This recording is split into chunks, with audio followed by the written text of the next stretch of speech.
जब आप सफर करते हैं तो आपने भी बस और ट्रेन के डिब्बों में कुछ पोस्टर्स देखे होंगे जिन पर लिखा होता है कभी जॉब का वादा, कभी लॉटरी का नंबर और कभी मनचाहा प्यार। लेकिन एक दिन मुंबई की लोकल ट्रेनों में चिपके उन चमकीले पोस्टरों ने रेलवे प्रोटेक्शन फोर्स यानी आरपीएफ की नींद उड़ा दी है। पोस्टर पर एक मुस्कुराता चेहरा, लाल पीला बैकग्राउंड और बड़े बड़े अक्षरों में लिखा था, मनचाहा प्यार चाहिए, सेक्स पावर की कमी, वैवाहिक सुख नहीं मिल रहा, बंगाली बाबा से एक फोन और जिंदगी बदल जाएगी, इस नंबर पर कॉल करें।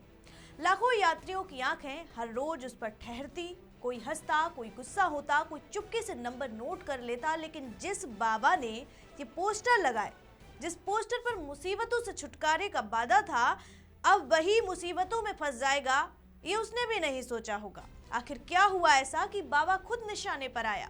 क्या है ये पूरा मामला और आज हम इस पर क्यों बात कर रहे हैं? इस पर एक बड़ा खुलासा हुआ है, क्योंकि ये बात सिर्फ एक पोस्टर तक सीमित नहीं है बल्कि एक बड़ा नेटवर्क है। बताऊंगी विस्तार से, देखिए हमारी खास रिपोर्ट।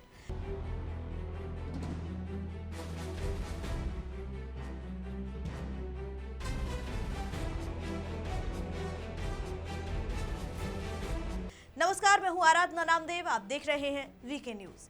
भारतीय रेलवे में रोज करोड़ों लोग सफर करते हैं, लोकल ट्रेन हो या लंबी दूरी की ट्रेन।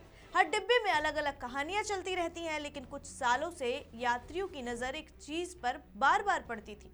ट्रेन के टॉयलेट में, दरवाजों के पास, खिड़कियों के ऊपर, कोच की दीवारों पर रंग बिरंगे पोस्टर चिपके होते थे। लाल, पीले और नीले रंग के ये पोस्टर और उन पर एक आदमी का फोटो लगा होता है जो खुद को बंगाली बाबा या गुरु बाबा कहता है।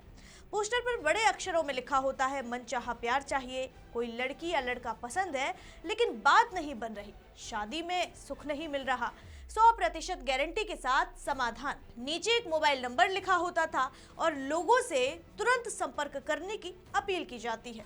कुछ लोग इन्हें देखकर हंसते हैं, लेकिन सच ये भी है कि कई लोग जो अपनी निजी समस्याओं से परेशान हैं, चुपके से वो नंबर अपने फोन में सेव कर लेते हैं। और यही इस धंधे की असली चाल थी, लोगों की कमजोरी और परेशानी का फायदा उठाना। धीरे धीरे यात्रियों ने शिकायत करना शुरू किया। उन्होंने कहा कि बिना अनुमति के रेलवे की संपत्ति पर पोस्टर चिपकाए जा रहे हैं, ट्रेनें गंदी दिख रही हैं, इससे रेलवे की छवि खराब हो रही है। ये शिकायतें लगातार रेलवे प्रोटेक्शन फोर्स यानी रेलवे प्रोटेक्शन फोर्स के पास पहुंचने लगी। तो फिर आरपीएफ ने मामला गंभीरता से लिया। उन्होंने जांच शुरू की। जांच में पता चला कि ये कोई छोटा काम नहीं है, ये एक पूरा नेटवर्क है। पोस्टर अलग अलग शहरों की ट्रेनों में लगाए जा रहे थे, लेकिन इस नेटवर्क के तार पश्चिम बंगाल से जुड़े हुए थे। मुंबई में खास तौर पर इन पोस्टरों की भरमार थी। खुफिया जानकारी से पता चला कि मुंबई के रे रोड इलाके के पास दारूखाना क्षेत्र में स्थित मीरा अली दरगाह से ये पूरा काम चल रहा है। इस सिंडिकेट का पूरा जो मसला है वो यहीं से शुरू होता है। और 17 फरवरी 2026 की रात को आरपीएफ की एक संयुक्त टीम तैयार हुई। फिर सेंट्रल और वेस्टर्न रेलवे की टीमों ने मिलकर छापेमारी की योजना बनाई और रात का समय चुना गया ताकि आरोपी को रंगे हाथ पकड़ा जा सके। टीम चुपचाप बताए गए स्थान पर पहुंची। जब टीम ने छापा मारा तो वहां से एक व्यक्ति को पकड़ा गया। उसका नाम मोहम्मद नजीर अंसारी बताया गया। वही खुद को बंगाली बाबा कहकर लोगों को फोन पर झांसा देता था। तलाशी के दौरान कमरे से करीब 15,000 छपे हुए पोस्टर मिले। इसके अलावा प्रिंटिंग का सामान, कुछ मोबाइल फोन नंबरों की लिस्ट और नगद पैसे भी बरामद हुए। जांच में यह भी सामने आया कि पोस्टर रात में ट्रेनों में चिपकाए जाते थे। कुछ लोग उसके लिए काम करते थे जो अलग अलग स्टेशनों और कोचों में जाकर ये पोस्टर लगा देते थे।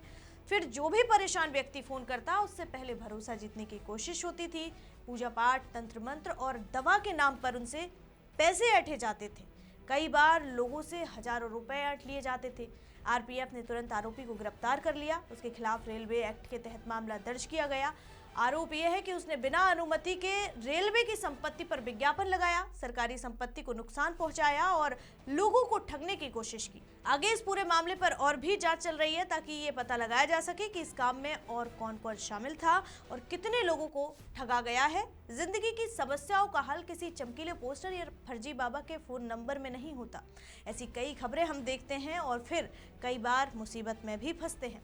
अगर रिश्तों में दिक्कत है तो परिवार से बात करें, काउंसलर से सलाह लें या फिर डॉक्टर से मिलें। किसी अनजान व्यक्ति को पैसे देकर चमत्कार की उम्मीद करना अक्सर हमें धोखे में बदल जाता है और ऐसे कई उदाहरण हमारे सामने आते रहते हैं। कई बार शोषण के, तो कई बार ठगी के मामले सामने आते। जागरूक रहिए और ध्यान रखिए अपना। ऐसी ही तमाम खबरों के लिए देखते रहिए वीके न्यूज। वीके न्यूज, राष्ट्र के नाम।